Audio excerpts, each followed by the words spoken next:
I have a 2008 F150, no crank, no start. Went through a whole bunch of videos.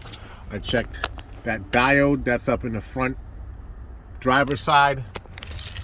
I went through all of the switching of these. I swapped the ignition with one of these, and then I swapped that one with those. I swapped all three, nothing worked. Turns out it was a starter.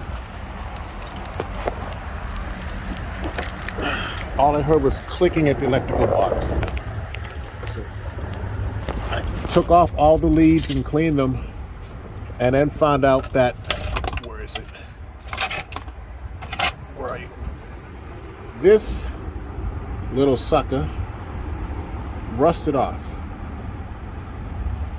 So now the starter wasn't getting any power. So to make sure, before I went, I took the braided wire that was broken, and I tried pressing it up against there and it didn't work, but once I clamped it with the little jumper cables, it started right up.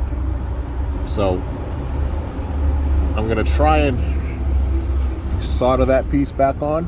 Hopefully I can, and I can get away with not getting another starter. But that was my issue. Out of the many videos out there, hopefully it helps you.